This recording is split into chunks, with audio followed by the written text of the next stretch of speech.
آداب، میں ہوں وسعت اللہ خان، میرے ساتھ ہیں زرار کھوڑو اور شاہ زیب جیلانی۔ وفاقی حکومت نے خلیج میں جاری جنگ کے سبب توانائی بچانے کے لیے چند مزید اقدامات کا اعلان کیا ہے۔ صوبہ سندھ کو چھوڑ کے باقی صوبوں آزاد کشمیر اور گلگت بلتستان میں کل سے کاروباری مراکز رات 8 بجے بند ہو جائیں گے۔ بیکریاں، تندور، ریسٹورنٹس اور کھانے پینے کی اشیاء فروخت کرنے والی دکانیں نیز شادی گھر 10 بجے تک کھلے رہیں گے۔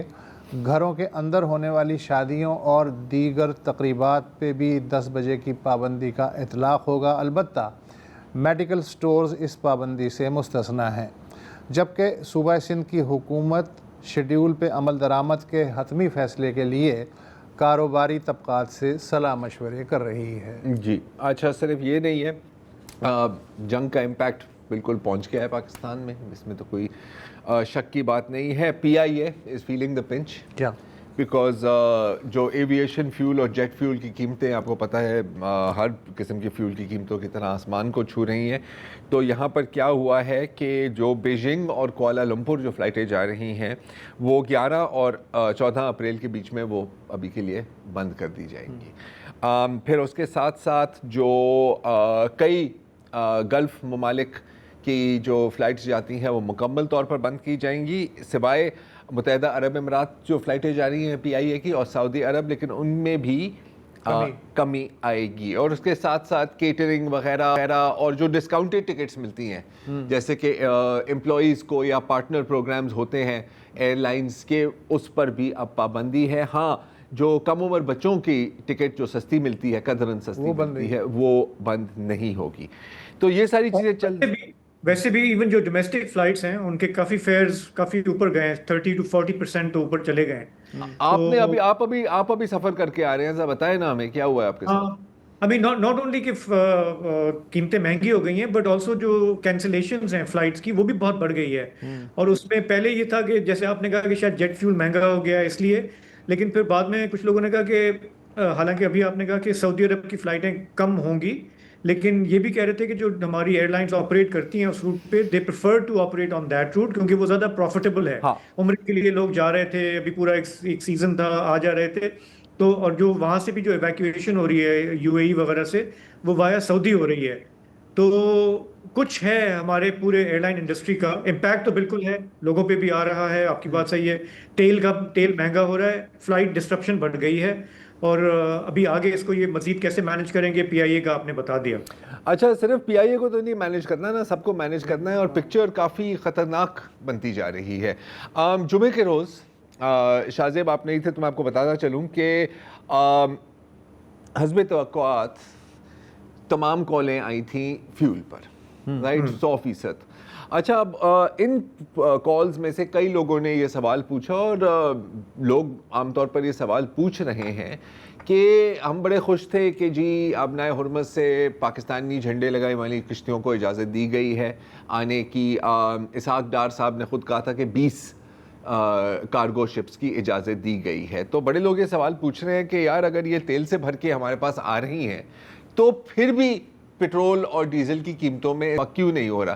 صرف عوام یہ سوال نہیں پوچھ رہی، پچھلے روز میرا خیال ہے حامد میر صاحب نے بھی اپنے پروگرام میں یہ سوال، ایک پھیلی ہوئی یہ چیز کہ 20 پاکستانی جہازوں کو اجازت مل گئی ہے جو پیٹرول سے بھرے ہوئے آ رہے ہیں، تو وہ بھی کنفیوژن ہے کہ وہ پاکستانی جہاز ہی ہیں یا کیا ہیں؟ بڑی کنفیوژن ہے۔ اچھا، تو ہمارے سے یہ سوال پوچھا کئی لوگوں نے، جمعے کو اب ہم نہیں چاہتے تھے کہ ہم اپنی لا علمی کو ایکسپوز کریں اس طرح، ہم نے کہا کہ یار ایک دن دے دیں، ہم کسی سے پوچھ کے نا پتہ کر کے تو آپ کو ایک پراپر اس کا جواب دیں گے۔ تو آج میری بات ہوئی خرم حسین صاحب سے، آپ سب جانتے ہیں اکنامک اینالسٹ، تو 3 سوال پوچھے میں نے ان سے۔ پہلا سوال یہی تھا جو ہم ابھی پوچھ رہے ہیں کہ اگر یہ تیل سے بھرے ہوئے 20 جہاز آ رہے ہیں ہمارے پاس، تو پھر اتنی تیزی سے اور اتنی زیادہ یہاں پر پیٹرول اور ڈیزل کی قیمتوں میں اضافہ کیوں ہوا ہے؟ اچھا دیکھیں، تیل کی کشتیاں تو چھٹ رہی ہیں وہاں سے، وہ بھی ایک دو کر کے، اتنی زیادہ نہیں، لیکن ان کے چھٹنے سے یہ نہیں ہے کہ قیمت نیچے آئے گی، قیمت تو پھر بھی اوپر جا رہی ہے۔ تو اگر میں آپ کو مثال دوں، ایچ ایس ڈی جو ہے، ڈیزل جو ہے، وہ پاکستان 330 روپے کا اگر فی لیٹر خرید رہا تھا 14 مارچ کو، تو 3 اپریل کو جو نوٹیفیکیشن ہے اس میں 497 روپے اس کی قیمت آئی ہے فی لیٹر ڈیزل کی۔